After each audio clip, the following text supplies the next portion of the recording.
داهیرکاریەکانی دەوڵەتی تورکیا بۆ گەڕێنەوە. تورکیا بە درێژایی مێژوو چاوچنۆگی یانی چۆن بڵێ ڕێڕەوحەیەکی چاوچنۆگیی تیا بووە کە گەڕانەوەی نەخشەی دەوڵەتی عوسمانی بووە بە داگیرکردنی کوردستان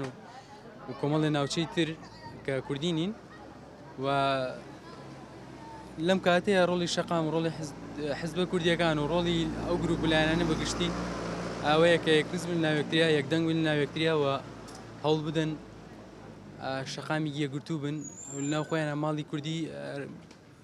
یانی چۆن بڵێ ماڵی کوردی ڕێک بخەنەوە. ئێستا تورکیا چەندین کۆمپانیا و شەریکاتی لە هەرێمی کوردستان هەیە و بەرژەوەندی ئابووری لێرە بتەوە، بەڵام ئەم سیاسەتی تورکیا لە ئێستادا پەیڕەویەکە سیاسەتی داگیرکردنی باشووری کوردستانە بە شێوەیەک دەبینی چەندین بنکە و بارگای لە هەرێمی کوردستان هەیە و چەندین دەبینی ڕۆژانە و بە بەردەوام سنوورەکانی هەرێمی کوردستان تۆبارانەکەوە لە شیرکێشی کردو بۆ هەرێمی کوردستان بە تایبەتی لە زۆنی زەرد کە وەک باوە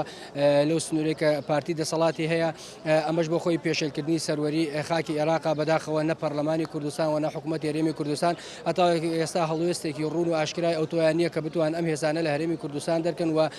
هەژبوونی تورکیا لە هەرێمی کوردستان کەم بکەنەوە. هەرچەندە ئەمە پێویستە بە حکوومەتی عێراقشەوە بەداخەوە ئێستا ئەم ئاڵۆزی و گرژانەی لە عێراقدا هەیە ئەبوایە حکوومەتی عێراقیش ئەمە قبول نەکە ئەمە پێشێلکردنی سەروەری خاکی عێراقە، بەڵام تورکیا وڵاتێکە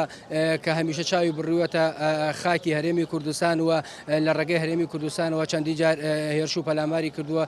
دژی ئەو لایەنانی کە بەنیاری خۆی دەزانێت و چالاکی دژیان ئەنجام داوە. ئەوەی کە دەوڵەتی تورکیا بەرامبەر ملەتی کوردێکە ئەوە هیچ ئەسڵ و فڕێکی بەدینەوە نییە، بەڵکو ئەوە تاوانێکی زۆر گەورەیە و دوایەوە خۆیان ئەو حەمگەی فەسادکاری و ئەو حەمگەی مەلحەقانە و ئەو حەمگەی گەندەڵکاریە لە ناو وڵات خۆیانە هەیە، بەڵکو چەندها دیسکۆکانە لە ناو وڵات خۆیان هەیە با بڕوە